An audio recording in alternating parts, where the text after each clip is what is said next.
though, now this is all sounding good and exciting, but there was one problem.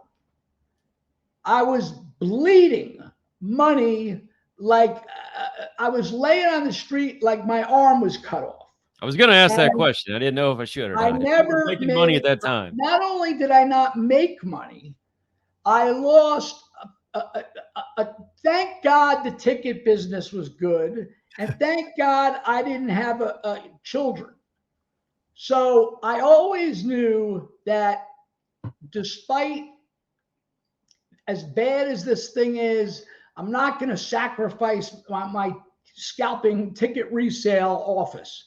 And I mean, even by 2006 or 7, you said you're picking up your kids from school, Vaughn? Yeah, well, they're dropping them off. How old are they? I got a first grader and a second grader right now. I guarantee you the second grader would have looked at the books and said, why do you have this thing? But I loved, I had a passion for it, and I knew we had a good product. I knew it. And it was ego, right? And I should have dumped this thing, but I held on. We did some great stuff, between Joe, Punk, Nigel McGuinness, the Briscoe brothers. It's funny, Rip, all the guys that you didn't train, I had. Uh-huh. Your guys went to WWE. Seth Rollins, Tyler Black came, he started with us. He was my buddy. He used to be my roommate sometimes because I wasn't drinking and he didn't like hanging with the other guys. And so we could just never make money.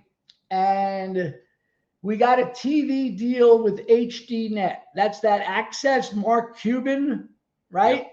Yep. I'm talking too much. I'm not letting you guys. No. I'll interrupt you every once in a while. Mark Cuban, the guy that owned, he's like a miniature Tony Khan. He owns the Dallas Mavericks. He owns a million other things. God knows what he owns besides the ones I'm saying, but he's a billionaire. And he had at the time HDNet TV. And this is 2008-ish. And I'm like, shit. They're going to pay us something, right? And we'll be on every week. And they're on the Dish. They're on not the Dish Network. Was it the Dish Network?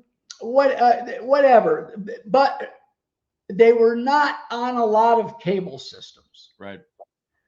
So, point being, I thought, because our business was based on doing a show, making a DVD, and even though it's 4 or 5 weeks old, these people want to see the damn thing because they heard that the matches were really good, which they were if you like that kind of wrestling. Yeah. And we had, I go back to, I like the wrestling. I like a variety, okay?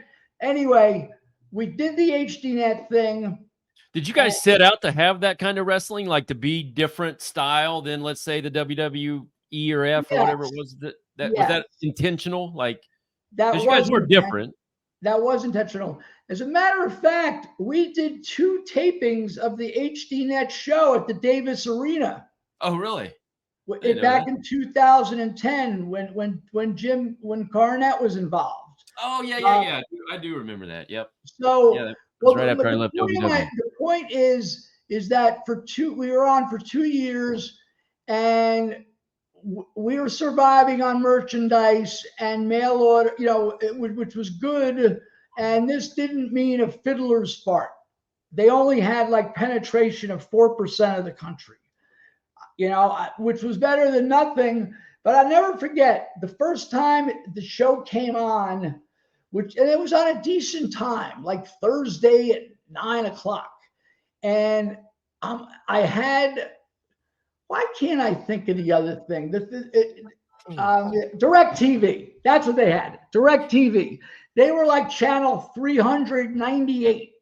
Okay. And I had DirecTV. So when it came on, I'm looking on our site, the back end of it, I'm figuring people are going to be buying shirts. They're seeing it on first or the next day. Nothing. So we worked with them for 2 years.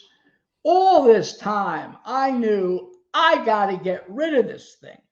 And I was approached once with like a message from Jerry Jarrett. It was like a fart in the wind. And CM Punk, who left in 2006, imagine this is how they do business, Rip. They send me a text. How much would you want to sell Ring of Honor? I mean, well, the point is it didn't happen. I said, get ready. I got the dots on. I got the elbow ready, baby. We're going to see it. Let's do it right now.